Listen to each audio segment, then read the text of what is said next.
আমার এই কথাটা পছন্দ করছিলেন যে আমি অনেকবার বলছি অনেক জায়গায় যে আল্লামা নুরুল ইসলাম অলিপুরি এটাই একটা ব্র্যান্ড, এই নামটাই একটা ব্র্যান্ড যেখান থেকে কোনো ২ নম্বর মাল কোনো সময় সাপ্লাই হয় না, সব সময় পিওর যেটা ওইটা যেখান থেকে সরবরাহ হয় এই ব্র্যান্ডের নামই হচ্ছে নুরুল ইসলাম অলিপুরি। আলহামদুলিল্লাহ আজকে হযরত আরো আগেই এসেছেন এবং মাইজ দিতে বিশ্রাম করতেছেন। ইনশাআল্লাহ যথাসময়ই হযরত আসবেন। আমার পরম শ্রদ্ধেয় শায়েখ আরিফ বিল্লাহ হাকিমুন নফস আল্লামা মুফতি মুশতাকুন নবী কাসিমি হযরত দামাত বারাকাতুহুম ইনশাআল্লাহ আজকের মাহফিলে বয়ান করবেন।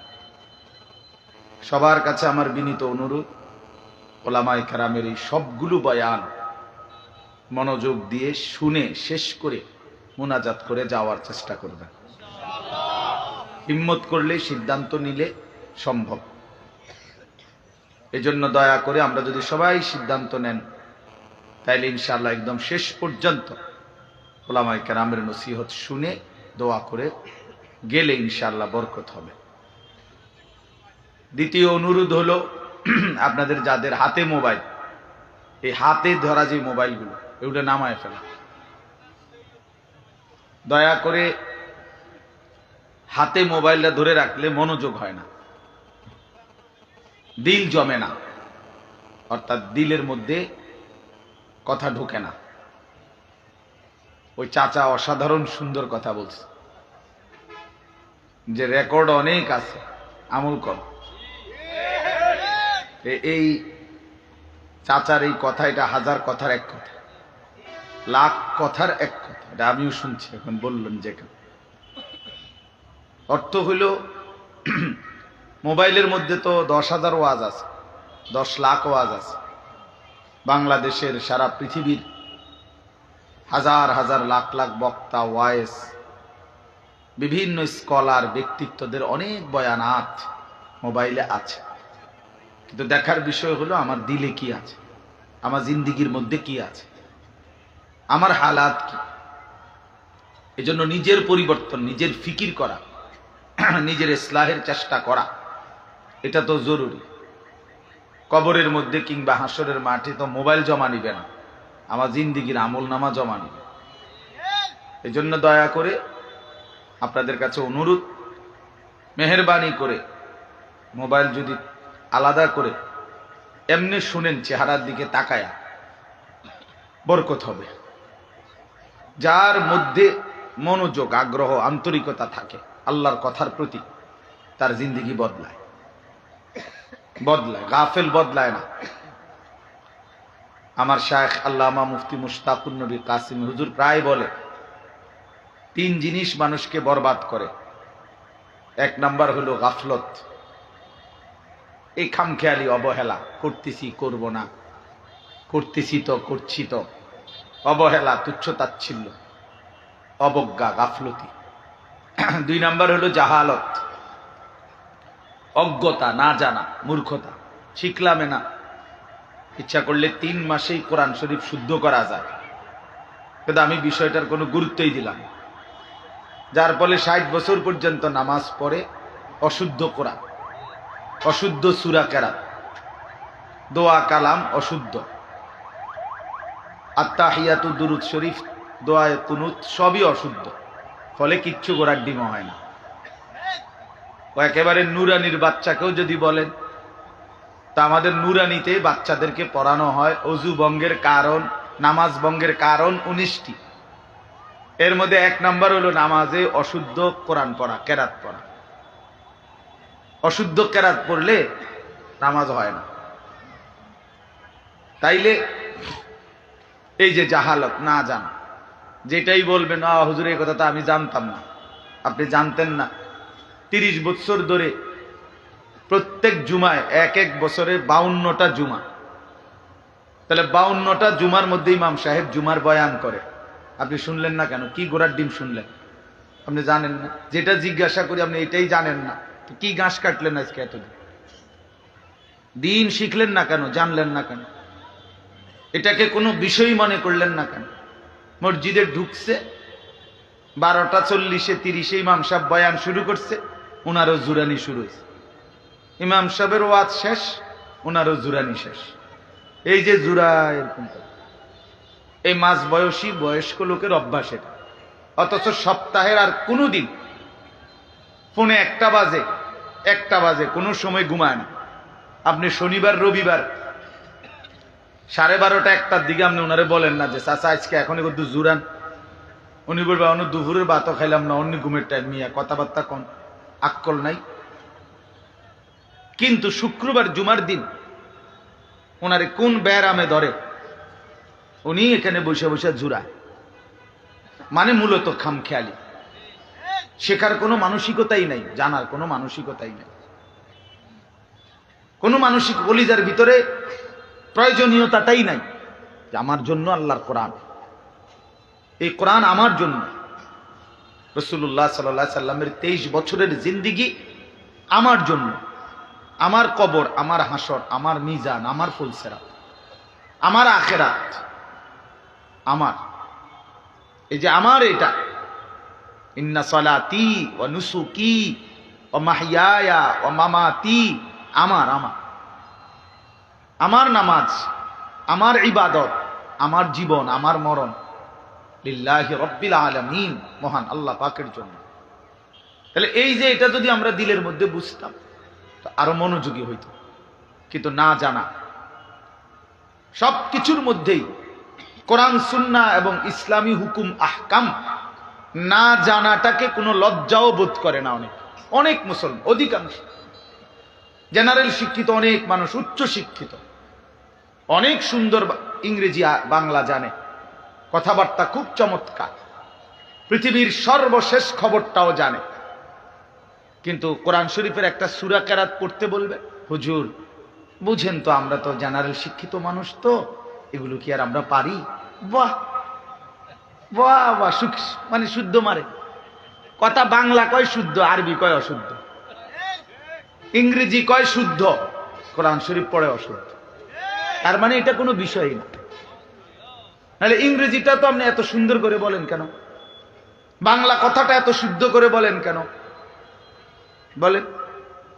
সেখানে শুদ্ধর জন্য এতটা, একটা সাধারণ মানুষকে শুনাইবেন, তার জন্য এত সুন্দর, কেমন আছেন, ভালো আছেন, হ্যাঁ, এত সুন্দর করে বললেন, মহান আল্লাহ পাককে শুনাইবেন, সেটা এত অশুদ্ধ কেন? কোরআনুল কারীম তো আল্লাহকে শুনানো, তো আল্লাহ তাআলাকে শুনানোর ব্যাপারে এই খামখেয়ালি কেন? এই জন্য বললাম, জাহালত, অজ্ঞতা, মূর্খতা, দিন সম্পর্কে না জানা, কোরআন সুন্নাহর বিধিবিধান না জানা বরবাদ হওয়ার, জাহান্নামী হওয়ার একটা মৌলিক কারণ। এই ছেলে, এই অপদার্থ, বলছিলাম না মোবাইলটা সরাই দাও, এটার দিকে তাকায় কি দেখো? তুমি আমার দিকে না তাকাইবা, মোবাইলের দিকে চাইছে ব্যাটকাও। তোমার মোবাইল নিয়ে তুমি আলগা যাও তাহলে ওখানে।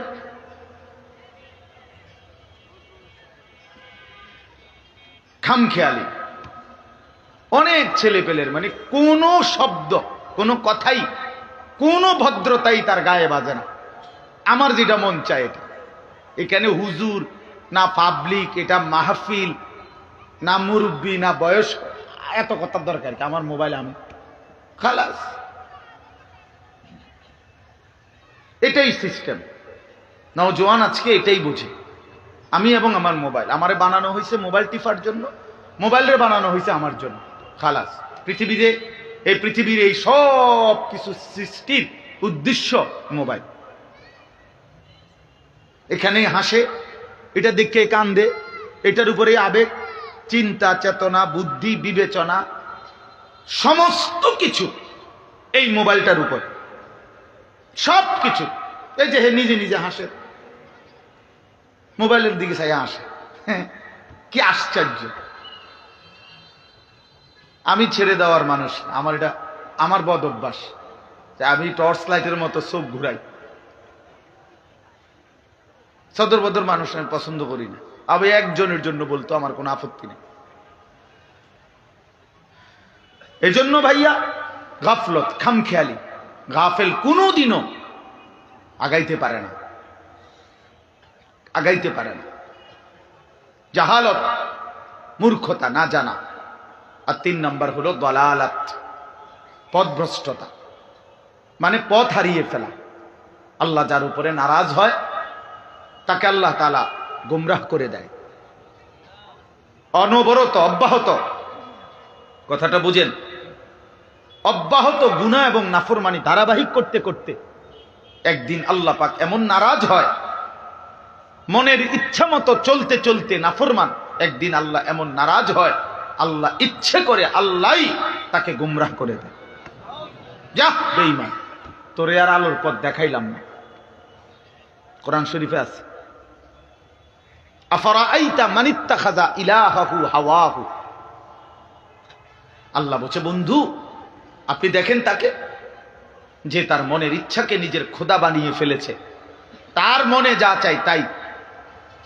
ওয়া আযাল্লাহুল্লাহু আলা ইলমিন, আল্লাহ তাআলা বলেন আল্লাহই তাকে জেনে বুঝে আযাল্লাহু, পথভ্রষ্ট করে দিলেন।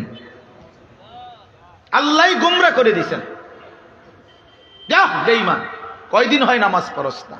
মুসলমানের বাচ্চা 365 দিনের 1 বছর কোনদিন ফজরের নামাজ পড়লি না বেঈমান, ঠিক আছে, আর কোনদিন তৌফিকে দেব না, যা না ফরমান, যা। মুসলমানের ঘরে জন্ম নিয়ে 10 বছর মিথ্যা কথা বলে। মুসলমান কি প্রতিদিন মিথ্যা কথা কয়? 30 বছর সুদ খায়, 20 বছর ধরে কথায় কথা গালি দেয়, প্রতিদিন প্রতিনিয়ত দাড়ি কাটে। মুসলমান,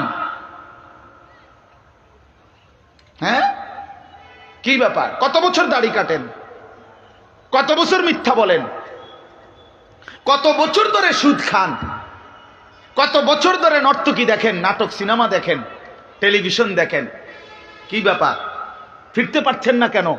আল্লাহ পথ হারা করে দিছে, আল্লাহ পথ ভুলায় দিছে, পথ ভুলায় দিছে। ওয়ালা তাকুনু কাল্লাযীনা নাসুল্লাহ ফাআনসাহুম আনফুসাহুম। আল্লাহ বলছে, বান্দা আমারে ভুলে যেও না। বেশি ভুলে গেলে একদিন আমি তোমারে তোমার আত্মপরিচয় ভুলায় দেব। একদিন তোমার কবর, তোমার আখিরাত আমি আল্লাহ নিজে ভুলিয়ে দেব। আমরা অনেক সময় রাগ করলে বলি, বেটা এমন ফিডাফিট মু বাপের নাম ভুলাই দেবো, বেটা 14 গোষ্ঠীর নাম ভুলাই দেবো, বলে না মানুষ? এমন ফিডা দিমু বেটা, ফাজলামি করস। এ ঠিক আল্লাহ বলছে, বান্দা কার লগে ফাজলামি করস, কারে সেজদা দাও না, ঠিক আছে মনে রাখিস, আর কোনদিন তৌফিক দেব না, আর কোনদিন সুযোগ দেব না। ফাআনসাহুম আনফুসাহুম, পরিচয় ভুলায় দেব, পরিচয় ভুলায় দেব। আর কোনদিন মনে পড়বে না তুমি মুসলমান, আর কোনদিন মনে পড়বে না তোমার কবর আছে, আখিরাত আছে। আরে বাপ, এর চাইতে বড় লানত, অভিশাপ আর কিছু না, যে আল্লাহ পথ ভ্রষ্ট করে দিছে। আযাল্লাহুল্লাহ, আল্লাহ বলেন আমি পথ হারা করে দিলাম। কোরআন শরীফে আছে, আল্লাহ বলেন ওয়ামান ইউদলিলিল্লাহু ফামা লাহু মিন হাদ।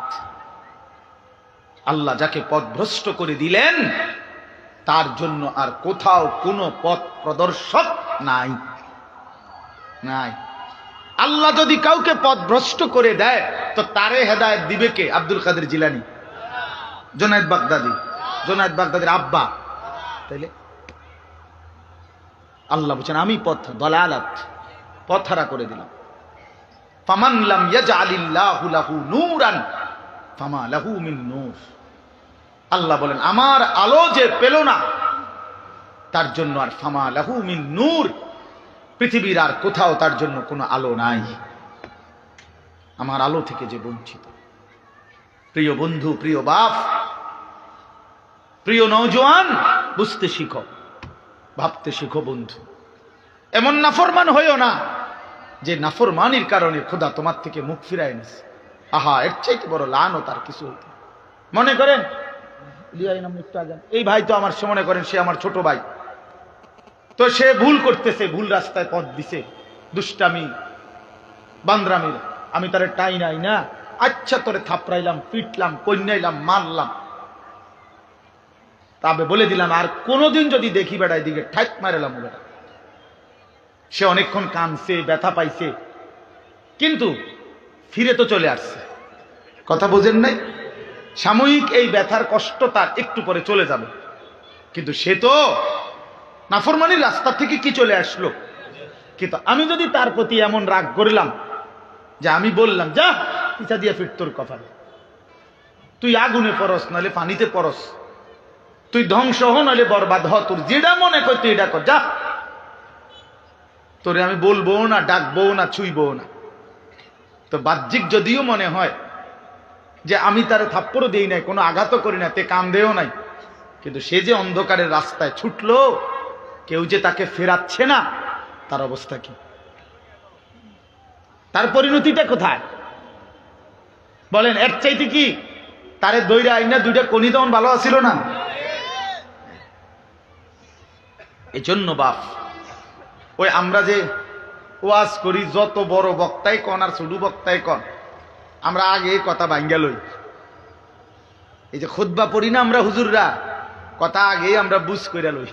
আমরা তো বোঝেন না অনেকে, আমরা আগেই বলি নেই ভাই ওয়াজ করতে পারবো, দাওয়াত দিছেন আইলাম, কিন্তু এটা মনে রাখেন মাইয়াহদিহিল্লাহু ফালা মুদিল্লা, আগে আমরা কি করে রাখছি, কথা বাইল করে রাখছি, ওমান ইউদলিলহু ফালা হাদিয়া লা।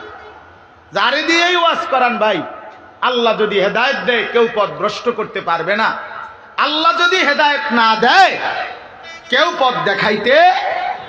প্রধান বক্তার বিশেষ বক্তা, চাঁদের দেশের বক্তা আর মঙ্গল গ্রহের বক্তা কামত, ফায়সালা কোথায়? এই জন্য আমরা আগে ফেঁস বাঙ্গাল বলি নে, এই যে খুতবা এটা সবাই পড়ে, রাসূলুল্লাহ সাল্লাল্লাহু আলাইহি ওয়াসাল্লামের জবানের খুতবা। এই জন্য বললাম, ওই কথার প্রসঙ্গে তিনটা কথা বললাম। এই তিন জিনিস মানুষকে বরবাদ করে। এক, গাফলত, অবহেলা। সুযোগ আছে, সময় আছে, শরীর আছে, স্বাস্থ্য আছে, যৌবন আছে, সক্ষমতা আছে, কিন্তু কদর করে না। 1টা বাজে জোহরের আজান, 4:15 বাজে আসরের আজান, 3.25 ঘন্টা, 12 রাকাত নামাজ পড়তে 3.25 ঘন্টা লাগে। তো কেন পড়লেন না? কেন পড়লেন না? 6:40 মনে করেন ফজরের সূর্য উঠে, 5:20, 5:25, 30 আজান দিয়ে ফেলছে, প্রায় 1 ঘন্টা ফজরের ওয়াক্ত আজানের পরেও। তো ধরে নিলাম এই 1 ঘন্টা 4 রাকাত নামাজ পড়তে কি 1 ঘন্টা লাগে? কেন পড়লেন? গাফলত, খামখেয়ালি, অবহেলা। অবহেলা। 7:30 বাজে এশার আজান হয়েছে, তো রাত 12টা পর্যন্ত, কত লম্বা টাইম, কেন পড়লো না? খামখেয়াল। এজন্য বাপ, গাফলত অনেক বড় অপরাধ, গাফলত অনেক বড় বরবাদি, গাফলত, গাফেল অনেক বড় বদনসিব। যে শরীর, স্বাস্থ্য, যোগ্যতা, সামর্থ্য, সময় সব কিছু থাকার পরেও বঞ্চিত হলো শুধু গাফলতের কারণে। কিসের কারণে বাপ বলেন? গাফলতের কারণে। ভাই তোমরা কষ্ট দিও না, ফারুক বলো, একবার বসতে কও, বল, আতিক বসো। তো এই জন্য বললাম কষ্ট, গাফলত থেকে বেঁচে থাকা। কোরআনুল কারীমের মধ্যে আছে, মহান আল্লাহ পাক রব্বুল আলামিন প্রিয় নবী সাল্লাল্লাহু আলাইহি ওয়াসাল্লামকেই বলেছেন, ওয়ালা তাকুম মিনাল গাফিলিন। এই যে নবীজিকে বলছেন, আমাদের নবী সাল্লাল্লাহু আলাইহি ওয়াসাল্লাম গাফেল ছিলেন কতক্ষণ? কথা বলে না, বলেন না বাপ, বুঝতেছেন কিনা? নবীজি গাফেল ছিলেন কখন? আম্মা জান আয়েশা রাদিয়াল্লাহু তাআলা আনহা বলেন, নবীজির স্ত্রী উম্মুল মুমিনিন বলতেছেন, কানা রাসূলুল্লাহ সাল্লাল্লাহু আলাইহি ওয়াসাল্লাম ইয়াযকুরুল্লাহ ফি কুল্লি আহইয়ানি। নবী সাল্লাল্লাহু আলাইহি ওয়াসাল্লাম সর্বদাই আল্লাহ পাকের জিকির করতেন। তারপরেও আল্লাহ বলতেছে, দোস্ত বন্ধু আপনাকে বলছি, ওয়ালা তাকুম মিনাল গাফিলিন, গাফিলদের অন্তর্ভুক্ত হইয়েন না। নবীজিকে বলছেন, আপনি কে আমি কে? কোরআন শরীফে আছে আল্লাহ তাআলা বলছেন, আমি অগণিত জিন এবং মানুষ দিয়ে জাহান্নাম পূর্ণ করব। ওয়ালাকাদ যারানা লি জাহান্নামা কাসীরাম মিনাল জিন্নি ওয়াল ইনস, অসংখ্য অগণিত জিন এবং মানুষ দিয়ে আমি আল্লাহ জাহান্নাম পূর্ণ করব। খোদার কসম, আল্লাহ এই আয়াতের লাস্ট শব্দটা বলছে। আল্লাহ বলতেছে, শোনো বান্দা, যত লোককে আমি জাহান্নামে দেব, কেন দিলাম জাহান্নাম, এই সবগুলো জাহান্নামের সম্মিলিত একত্রিত একটি পরিচয় হলো উলাইকা হুমুল গাফিলুন। এই আয়াতের শেষ কথা এটা। এরা সবগুলো নাফরমান জাহান্নামী, মূলত গাফিল। মূলত কি ছিল? গাফিল। কিরেন নামাজ যাইতে না, হজামু জান না, আইতে আসি, শেষ। আরে কিরে উঠো না, ফজরের নামাজ। হ্যাঁ উঠতেছি, দেরুন শুরু করলেন কেন? যাইবেন না আপনি নামাজ? এই মানে এই খামখেয়ালি, এই হাসতে হাসতে মজা করতে করতে, তুচ্ছ তাচ্ছিল্য করতে করতে জিন্দিগি শেষ। আল্লাহকুমুত তাকাসুর হাত্তা যুরতুমুল মাকাবির। আল্লাহ তাআলা বলে, বান্দা দুনিয়া বাড়ানোর নেশা শাগালাকুম, তোমাদেরকে ব্যস্ত করে দিল, ও আনসাকুমাল আখিরা, আখিরাত ভুলায়া দিল। এরই মধ্যে একদিন কবরস্থানেই পৌঁছে গেল। দেখতে দেখতে একদিন ব্যস্ততম মানুষও কবরে চলে যাবে, অবসর মানুষও কবরে চলে যাবে। হাসলেও মরে যাবেন, কাঁদলেও মরে যাবেন, সুখের অট্টালিকা থেকেও কবরে যাবে, দুঃখের কুড়েঘর থেকেও মরে যাবে। জীবনে যে কোনোদিন হাসে নাই সেও কবরে যাবে, জীবনে যে কোনোদিন দুঃখ পায় নাই সেও মরে যাবে। প্রিয় বন্ধু আমার, বাপ আমার, মরতেই হবে, যেতেই হবে, এটাই চূড়ান্ত অনিবার্য বাস্তবতা। তাহলে চোখের সামনে এত মৃত্যু, এত লাশ, এত জানাজা, এত কবরস্থান দেখে আখিরাত ভুলে যাওয়া, কবর ভুলে যাওয়া, এর চাইতে বড় বোকামি আর কিচ্ছু হইতে পারে না।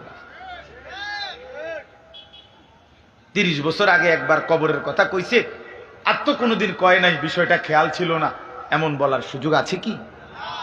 চলার পথে, জীবন চলার পথে প্রতিনিয়ত মানুষের মৃত্যু দেখি এবং শুনি। আমাদের জীবনটা এমন না? তাইলে ভুললেন কেন? কেন ভুলে গেলেন? আল্লাহকে কেন ভুলে গেলেন? এই জন্য বাপ, আমি অনুরোধ করছি, মেহেরবানি করে আন্তরিকতা নিয়ে, শতভাগ মনোযোগ দিয়ে আল্লাহর কথা শুনবেন। বলেন ইনশাআল্লাহ।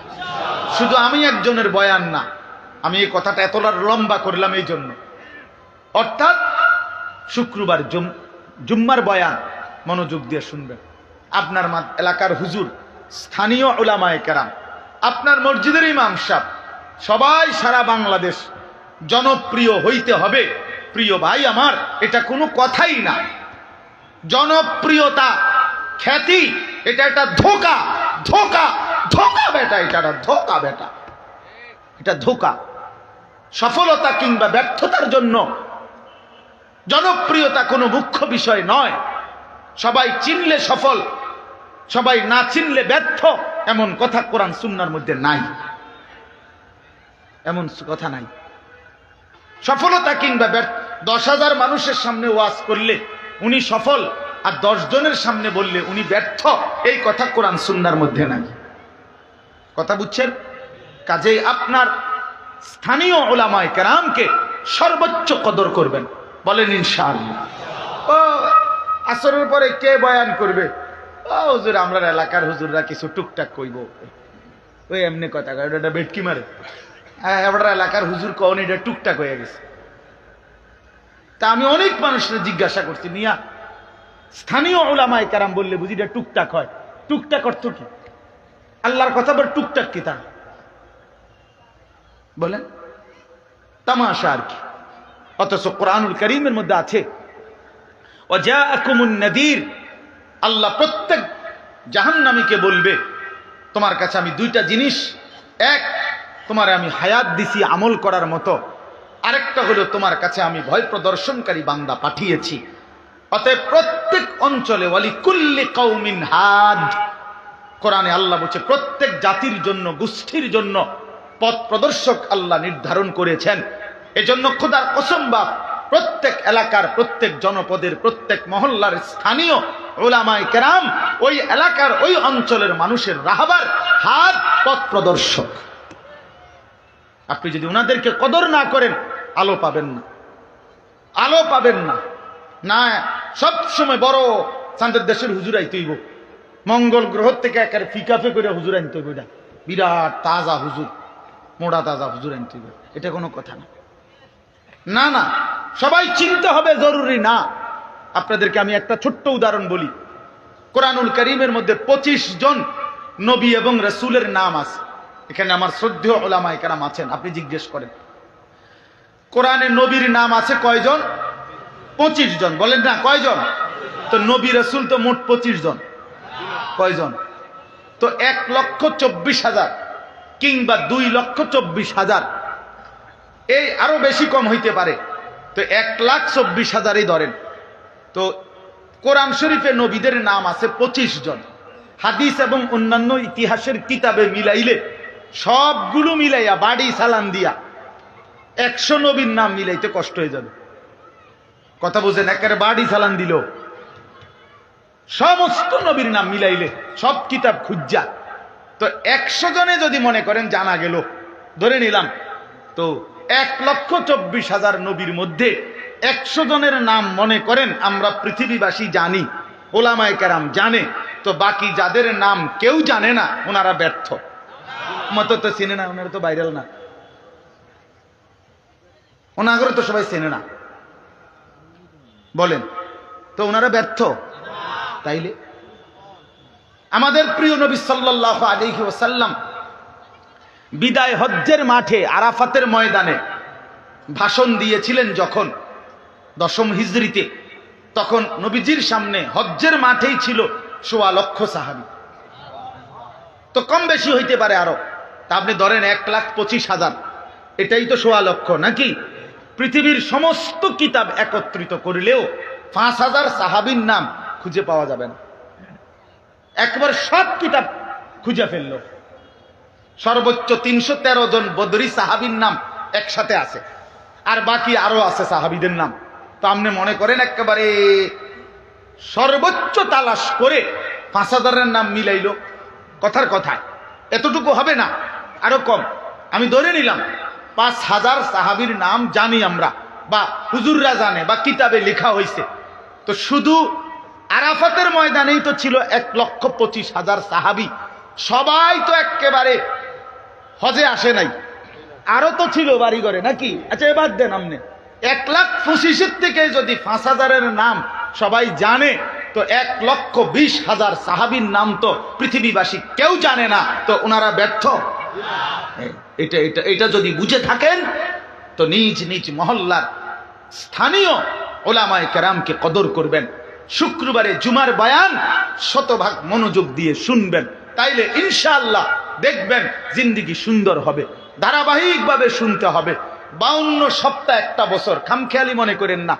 52 সপ্তাহে ইমাম সাহেব বয়ান করে, প্রতি 52তে 50 মিনিট করে বয়ান করে। আপনি 1 বছর অনেক কথা শুনতে পারবেন, আল্লাহর কথা শুনতে পারবেন, যদি মনোযোগ দেন, যদি আন্তরিকতা দেখান। এই জন্য আমি বিনীত অনুরোধ করছি, আপনারা প্রত্যেকেই নিজ নিজ মহল্লার স্থানীয় ওলামায়ে কেরামকে কদর করবেন, ওনাদের নসিহত শুনবেন। বলেন ইনশাআল্লাহ, সবাই বলেন ইনশাআল্লাহ। আমার কথাটা মনে থাকবে তো ইনশাআল্লাহ? দিল দিয়া মনে রাখবেন, তাইলে ফায়দা পাইবেন। পরিবর্তন দরকার, বাপ বদলানো দরকার। এই বছর এই 3 জন হুজুরের রং চাইলাম, আগামী বছর আরো নতুন হুজুর আনো, আরো 3 জন, পরের বছর আরো 3 জন হুজুর আনো। তো বছরের বছরে হুজুর বদলাইলো, হ্যাঁ, হুজুর আনলো, মনে করেন একজন চাঁদের দেশের থেকে, একজন মঙ্গল গ্রহ থেকে, একজন সিলেটের, একজন লন্ডনের। তো আপনার তো কোনো পরিবর্তন নাই, তো হুজুর বদলাইয়া লাভ কি? আপনি তো এই তো আজকে 60 বছর অনবিরিয়ে খান, কথা কয় না। আমনে ডাকাইতের তো কোনো বদলানি নাই। আপনি তো আজকে 60 বছর এখনো যে আক করলেই কথায় কথায় গালি দেন, তো তো কার কাছে ওয়াজ করে? এই ওয়াজ যায় কই? এগুলা যায় কই?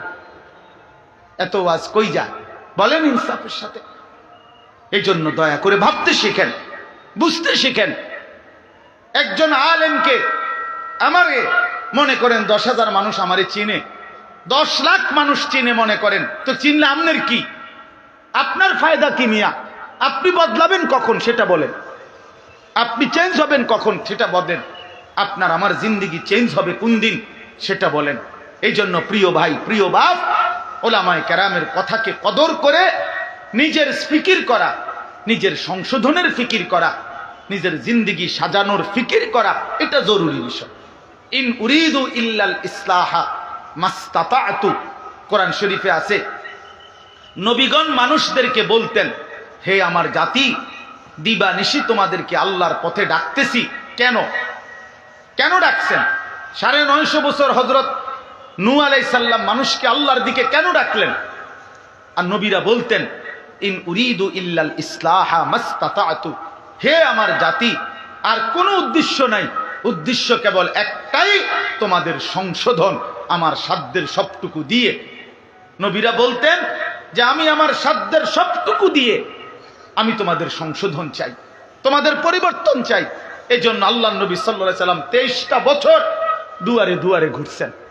নবী সাল্লাল্লাহু আলাইহি সাল্লামের যেই কোনো ঐতিহাসিক পরীক্ষা করলে এটা প্রমাণ হবে, আল্লাহ নবী সাল্লাল্লাহু আলাইহি সাল্লাম বিছানার মধ্যে কাত হইছেন যতটুকু, আল্লাহর কসম উম্মতের জন্য দুয়ারে দুয়ারে হাঁটছেন তার চাইতে 10 গুণ বেশি। নবী সাল্লাল্লাহু আলাইহি সাল্লাম মাত্র 10 বছর, 9 বছরের ভিতরে রাসূলুল্লাহ সাল্লাল্লাহু আলাইহি সাল্লাম 57টি যুদ্ধ মদিনায় থাকাকালীন পরিচালনা করেছেন। এর মধ্যে 27টা যুদ্ধে নিজে সশরীরে অংশগ্রহণ করেছেন। 30টা যুদ্ধে সাহাবায়ে কেরামের নেতৃত্বে যুদ্ধের কাফেলা পাঠাইছেন। তো যিনি 9 বছর, 9.5 বছর, 10 বছরের ভিতরে 57টি যুদ্ধ পরিচালনা করছেন, 27টা যুদ্ধে নিজে অংশগ্রহণ করেছেন ঘোড়ার পিঠে চড়ে। এরপরে কোরআনুল কারীমের আয়াতগুলো সংগ্রহ করেছেন, এই লক্ষ সাহাবীর মাসআলা মাসাইলের সমাধান দিয়েছেন। এরপরে উম্মতের 5 ওয়াক্ত নামাজের ইমামতি করেছেন, জুমার নামাজের বয়ানাত করেছেন, সাহাবায়ে কেরামকে তালিম দিয়েছেন, অন্তরাত্মা তাজকিয়া পরিশুদ্ধ করার মেহনত করেছেন। হার সমস্ত এই ফিকির এবং এই মেহনতের ভিতরে বিশ্রাম মিলল কখন? বলেন, ইনসাফের কথা বলেন, বিশ্রাম মিলল কখন?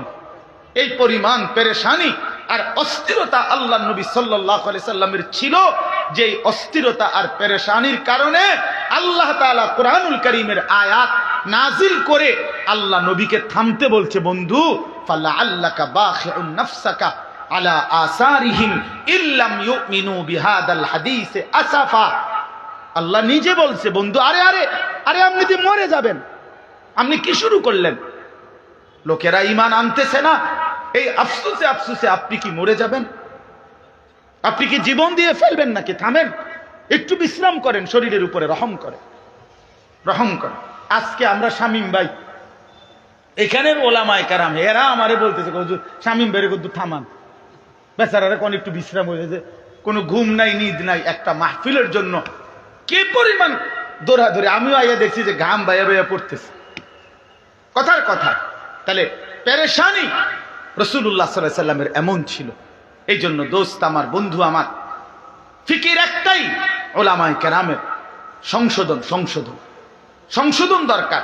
শুধুমাত্র বক্তা চেঞ্জ করলেন একটার পর একটা, অথবা উনার বয়ান একটু ভাল লাগছে, উনার সুর ভাল লাগছে, উনি 2টা শিক্ষার দিছে, শিক্ষারটি সেরকম হয়েছে, হ্যাঁ, 2টা হুঙ্কার মারছে, উড়ে এলাইব কইছে, আমরাও কইছি উড়ে এলামু, এটা সুন্দর লাগছে। তো কারো হুঙ্কার, কারো চিৎকার, কারো সুর, কারো টানা, কারো কোয়ানি, এগুলো আমনেতে ভাল লাগছে। তো ওয়াজ শুনছেন কি? হেডা না করবেন, পরিবর্তনের কথা বলেন, ইসলাহের কথা বলেন, সংশোধনের কথা বলেন, নিজের ফিকিরের কথা বলেন। ফজরের নামাজ পড়বেন কোন দিন? আমার কিশোর নওজোয়ান, তোমরা ফজরের নামাজ পড়বা কোন দিন? প্রিয় বন্ধু আমার, ভাই আমার, নওজোয়ান সাথী আমার, ফজরের সেজদা ছাড়া তোমার দ্বারা কালেমার বিজয় হবে না। আমি বললাম হবে না, আমি বললাম হবে না। যেই কপালে ফজরের সেজদা নাই, তোমার দ্বারা ঈমান ইসলামের পতাকা উড়বে না। হকের বিজয়, কালেমার বিজয় ফজরের সেজদার উপরে। এটা গুরুত্বপূর্ণ, সবচেয়ে গুরুত্বপূর্ণ। এই জন্য ফজরের নামাজকে বলা হয় ওয়াক্তুল ইনকিলাব, পরিবর্তনের সময়। ফজরের ওয়াক্তে বেঈমান ধ্বংস হয়, ফজরের ওয়াক্তে ইমানদারের বিজয় হয়। হ্যাঁ, কোরআনুল কারীমে আছে কওমে লূত আল্লাহ আযাব দিয়ে ধ্বংস করেছে ফজরের ওয়াক্তে। কওমে সালেহ আল্লাহ আযাব দিয়ে ধ্বংস করেছে ফজরের ওয়াক্তে। কওমে সামুদ আল্লাহ ধ্বংস করেছে আযাব দিয়ে ফজরের ওয়াক্তে। ফাআসবাহু ফি দারিহিম জাসিমিন, ফাআসবাহু সুবহ, সুবহ ভোর, এই ফজরের ওয়াক্তে। ফেরেশতা জিজ্ঞাসা করছে আল্লাহ লূত আলাইহিস সালামের কওমকে আমি উল্টে দেব কখন? আল্লাহ বলছে ইন্না মাওইদাহুমুস সুবহু আলাইসা সুবহু বিকরিব। আল্লাহ বলছে ফেরেশতা ফজরের ওয়াক্তে উল্টায় দিবা, ফজরের ওয়াক্তে। এজন্য ফজরের ওয়াক্তে নাফরমান ধ্বংস হয়। আর কোরআনুল কারীমের সূরা বনী ইসরাঈলের মধ্যে আছে আল্লাহ তাআলা বলছে নবী আপনি 5 ওয়াক্ত নামাজ, বিশেষ করে ফজরের নামাজ সহ পূর্ণ আদায় করবেন আপনার অনুসারীদেরকে নিয়ে। 2 তাহাজ্জুদ নামাজ পড়বেন রাত গভীরে।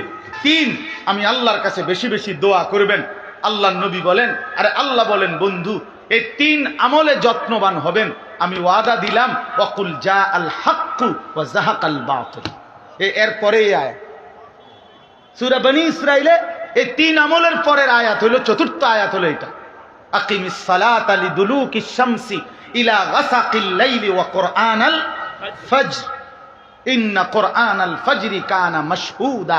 আল্লাহ 4 ওয়াক্ত একসাথে বলছে, লিদুলুকিশ শামসি ইলা গাসাকিল লাইল। আল্লাহ বলে সূর্য পশ্চিম দিকে হেলে যাওয়ার পর থেকে রাত্র পূর্ণ হওয়া পর্যন্ত যেই নামাজগুলো সেগুলো আদায় করেন। অর্থ হলো জোহর, আসর, মাগরিব, এশা ওয়া কুরআনাল ফজর, এবং বিশেষভাবে ফজরের নামাজ আদায় করেন। আল্লাহ কোরআনে বলছে বিশেষভাবে কোন নামাজ? বলেন না কোন নামাজ? বলেন, আবারও বলেন কোন নামাজ? আর পরে আল্লাহ বলছে ওয়া মিনাল লাইলি ফাতাহাজ্জাদ বিহি নাফিলাতান লাক, এই তাহাজ্জুদ। এরপরে বলছে ওয়াকুর রব্বি আদখিলনি মুদখালা সিদকিন, এই যে দোয়া রব্বি আদখিলনি, আমি সংক্ষেপে বললাম আর কি।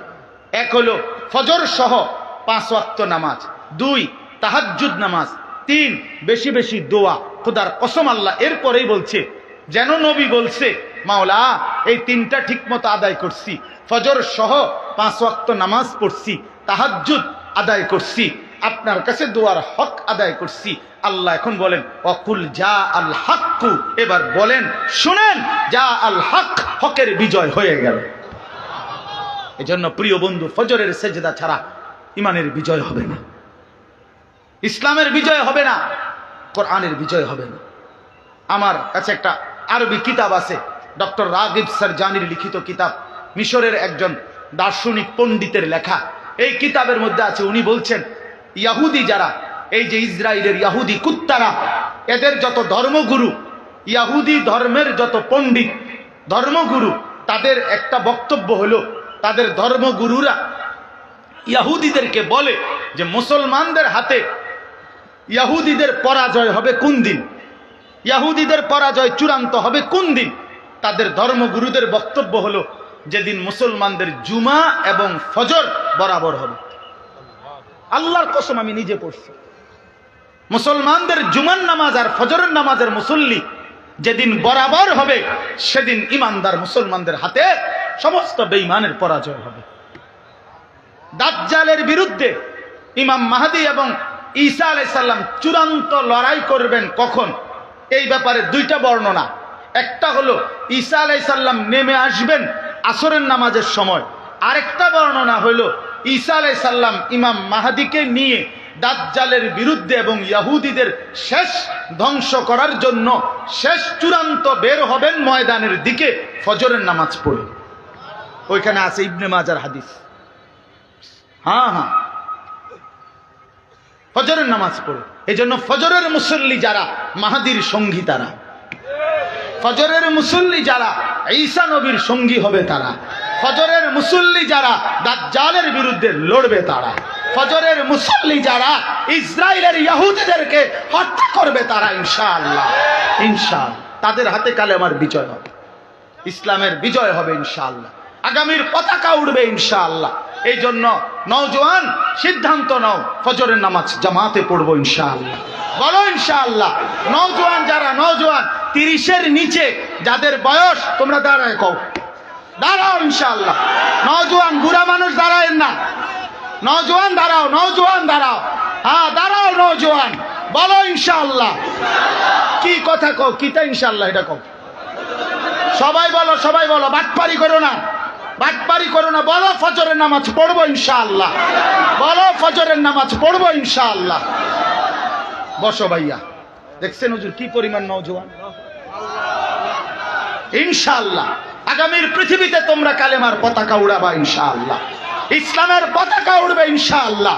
16 বছরের জালেম যদি কিশোর নওজোয়ানের সামনে পলাইতে পারে, তো নওজোয়ানের হাতে কালেমার পতাকা উড়বে ইনশাআল্লাহ।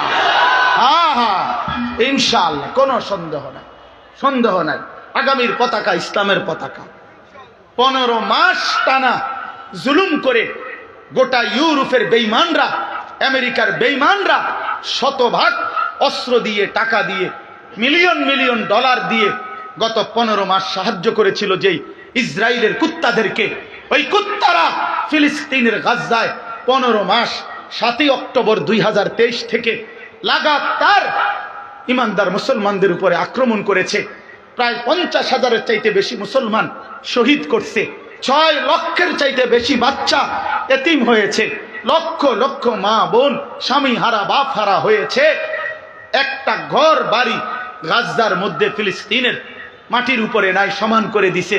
কিন্তু 15 মাস একটানা লড়াই করার পর, যুদ্ধ করার পর, পৃথিবীর সর্বাধুনিক সমস্ত অস্ত্র প্রযুক্তি প্রয়োগ করার পর ইসরায়েলের ইহুদি কুত্তারা এই জানুয়ারি মাসে মাথা নোয়ায়া, কুত্তার মতো খাট নোয়ায়া গাজার জমিন থেকে যুদ্ধ বিরতি দিয়ে ইসরায়েলে ফিরে গেছে বেটা। হ্যাঁ, এই জন্য আগামীর বিজয় মুসলমানদের বিজয়। জানেন গাজা যে এখন যুদ্ধ বিরতি চলতেছে, কথা বলেন না কেন? হ্যাঁ, পুরা যুদ্ধ থামাইতে হবে। ইসরায়েল হেরেই যাবে, ইসরায়েল হেরেই যাবে, হ্যাঁ হ্যাঁ হেরেই যাবে। সিরিয়ার জালেম পলাইছে জানেন না? এই যে 8ই ডিসেম্বর বাশার আল আসাদ 5 লক্ষ 40 বছরে এই নাফরমানে 5 লক্ষের চাইতে বেশি মুসলমানকে শহীদ করছে ক্ষমতার জন্য। এই জালেম শেষ পর্যন্ত 8ই ডিসেম্বর পলাইছে। বাংলাদেশের জালেম 16 বছর জুলুম করে পলাইছে। এই জন্য ইসরায়েলের কুত্তাও পলায়া যাবে ইনশাআল্লাহ। এবছর 25 সালের উইকেট ইসরায়েলের নেতানিয়াহুর উইকেট ইনশাআল্লাহ। এই উইকেট পড়ে যাবে যে কোনো দিন। বোলিং চলতে আছে, আপনি চিন্তা করেন না, কড়া বোলিং চলতে আছে। হ্যাঁ হ্যাঁ উইকেটটা পড়ে যাবে ইনশাআল্লাহ, কোনো সন্দেহ নেই। হেভি বোলিং হচ্ছে ইনশাআল্লাহ। হ্যাঁ, এজন্য দোস্ত নওজোয়ান আমার, আগামীর পৃথিবীতে ইসলামের পতাকা উড়াবার জন্য তোমরা তৈরি হও, কালেমার পতাকা উড়াবা। এবারের রমজান আমাদের সামনে আগত, এই রমজানকে সামনে নিয়ে আমার বলার উদ্দেশ্য, আমার মুরব্বীরাই ওয়াজ করবে, আমার শায়েখ বয়ান করবে, আমার খতিবে জামান বয়ান করবে। আমি শুধু এতটুকুই বলতে চাই, এবারের রমজানকে সামনে রেখে চলেন, জীবন নতুন করে আখিরাতের জন্য, ইসলামের জন্য নিজেকে সাজিয়ে তোলার জন্য আমরা প্রস্তুতি নিই। মাহে রমজান হোক পরিবর্তনের, কি বলেন? মাহে রমজান হোক যেন কি পরিবর্তন। রমজান জিন্দিগি সাফ করে দিবে। আল্লাহ ওয়াদা দিছে, বান্দা 1 মাসে তোমারে আমি মুত্তাকি বানায় দেব, 1 মাসে জান্নাতি বানায় দেব। রমজানের চাঁদ উঠলে তোমার ইমানের পাসপোর্ট আমারে জমা দিবা। ইয়া আইয়ুহাল্লাযীনা আমানু কুতিবা আলাইকুমুস সিয়াম কামা কুতিবা আলাল্লাযীনা মিন ক্বাবলিকুম। আল্লাহ বলেন, সমস্ত পূর্ববর্তী ইমানদার উম্মতের মতো তোমাদের উপর আমি রোজা ফরজ করলাম। হে মুমিন, তোমাকে বলছি, তোমার ঈমান, তুমি মুমিন, তোমারে বললাম তুমি রোজার মাসটা ঠিক রাখো, সমস্ত গুনাহ থেকে বেঁচে থাকো, আমার প্রতিটা হুকুম পালন করো, ইফতার করো ঠিক মতো, সাহারি খাও ঠিক মতো, রাত গভীরে তাহাজ্জুদ পড়ে একটু দোয়া করো, 20 রাকাত পূর্ণ তারাবি আদায় করো, সারাটা দিন রোজা ঠিক মতো আদায় করে জিকির করো, তেলাওয়াত করো, তাসবিহ পড়ো, হালাল উপার্জন করো, সুদ ঘুষ চুরি ডাকাতি জিনা ব্যভিচার মদ জুয়া নারী ছবি অশ্লীল দৃশ্য মোবাইলের অসভ্যতা নোংরামি নওজোয়ান ছেড়ে দাও, বাপ আপনারাও ছেড়ে দেন, বোনদেরকে ছেড়ে দিতে বলেন বেপর্দার জিন্দেগি। আল্লাহ বলেন মোমেন আমি ওয়াদা দিলাম 1 মাসের ভিতরে লাআল্লাকুম তাত্তাকুন, তোমারে মুত্তাকি বানায় দেব। ইমানের পাসপোর্ট জমা দিবা রমজানের চাঁদ উঠলে, আর ঈদের চাঁদ উঠাইয়া আমি তাকওয়ার ভিসা পাসপোর্টে লাগায় দেব। ভিসা এবং পাসপোর্ট রেডি, ঈদের দিন ফ্লাইট, জান্নাতের ফ্লাইট। ফ্লাইট হবে কোন দিন? ঈদের দিন। পাসপোর্ট ভিসা হলে তো ফ্লাইটে, আমার 24 তারিখ ফ্লাইট, উমরার ফ্লাইট। এই যে আমার মুআল্লিম এখানে মওলানা আব্দুল কাইয়ুম সাহেব। তো বলতেছিলাম যে আল্লাহ তাআলা বলছেন 1টা মাস বান্দা গুনাহ থেকে বাঁচো, গুনাহ থেকে বাঁচো। এই জন্য বাপ আমার, বন্ধু আমার, নওজোয়ান সাথী আমার, সবাই মিলে দিল থেকে হৃদয়ের সবটুকু আবেগ দিয়ে, ভালোবাসার সবটুকু দিয়ে দোয়া করতে থাকি যে মাওলা রমজান দেখা যায়, মাওলা আয়, মাওলা রমজান দেখা যায়, এতটা কাছে আইনা মাওলা বঞ্চিত করেন না, রমজান পর্যন্ত হায়াত ভিক্ষা দান করেন। আল্লাহুম্মা বারিক লানা ফি রাজাব ওয়া শাবান ওয়া বাল্লিগনা রমাদান। রমাদান আল্লাহ তাআলা 12টি মাসের মধ্যে 1টা মাস শুধু কোরআনে নিজের জবানে পাকে আল্লাহ উচ্চারণ করছেন, শাহরু রমাদান আল্লাযী উনজিলা ফীহিল কুরআন। পুরা কোরআনের মধ্যে এইটাই নাম, শাহরু রমাদান, রমজান মাস। তাহলে রমজান এই শব্দটাই আল্লাহর কাছে এতটা প্রিয় যে কোরআনুল কারীমে আল্লাহ নিজে উচ্চারণ করেছেন। এই জন্য আমরা ইনশাআল্লাহ রমজানকে সামনে রেখে নিজের আখলাক, নিজের চরিত্র সংশোধন করে ঈমান আমলের জিন্দেগি, আখিরাতের জিন্দেগির প্রস্তুতি নেব তো ইনশাআল্লাহ। আল্লাহ তাআলা আমাদের সবাইকে তৌফিক দান করেন, সবাইকে কবুল করে নেন। আজকের এই বরকতময় মাহফিলে আল্লাহ তাআলা ভরপুর কবুল করে নেন। আপনারা সবাই ইনশাআল্লাহ এশার নামাজের পর থেকে আবার যথারীতি উলামায়ে কেরামের, আমাদের বুজুর্গ আলেমে দ্বীনদের বয়ান শুনবেন। আল্লাহ সবাইকে তৌফিক দিক, কবুল করুক, আমিন। সুবহানাল্লাহি ওয়া বিহামদিহি সুবহানাল্লাহ।